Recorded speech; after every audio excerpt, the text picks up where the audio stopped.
And what about hospitalizations with patients who have COVID-19? Well, here's the latest for Oregon. The state actually hit a new record high today, and I want to show you that with this graph.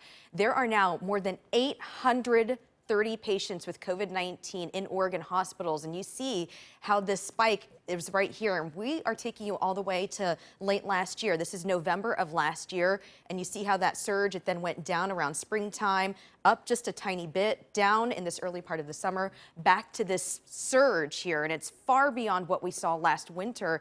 At that time, on the other end of the graph, that's when hospital beds peaked at 584 COVID-19 patients. Well, the governor has a message to school leaders who are pushing back on the Oregon mask mandate.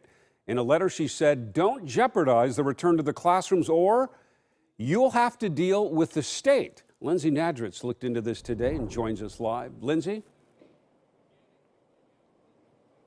While many schools like this one are following mask requirements, in the letter, Governor Brown said several school leaders are expressing a willingness to defy, ignore, and undermine school mask requirements, some even passing resolutions to make masks optional, and at least one even told parents how to get around the mask mandate.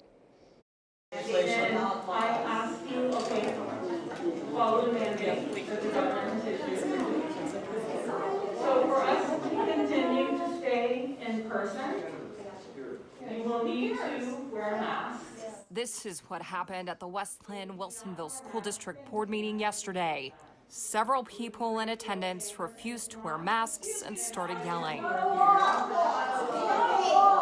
The district says the people who showed up to protest the mask mandate weren't even affiliated with the school, but it forced board members to end the in-person meeting and continue it over Zoom. Because we obviously cannot do this in person, I'm going to adjourn the meeting.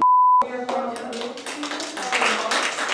Because of scenes like this, in a letter to school leaders, Governor Brown writes, I have heard much about personal freedom when it comes to masks in school board meetings and on social media.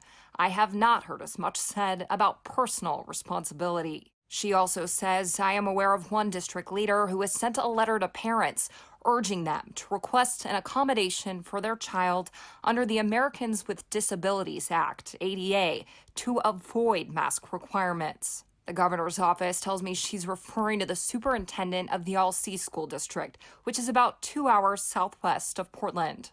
The superintendent's letter on the district website does tell parents how to get around the mask mandate by applying for an ADA exemption.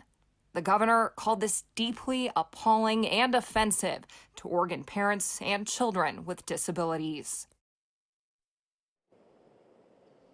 Now, I did reach out to that superintendent for comment. He wasn't available earlier today, but is talking to us later tonight. Governor Brown said the highly contagious Delta variant has changed everything. We're seeing more COVID cases, more hospitalizations, and even kids now getting severely ill. And she said if you want to keep schools open, you have to mask up. Reporting live, I'm Lindsay Nadritch, KOIN 6 News.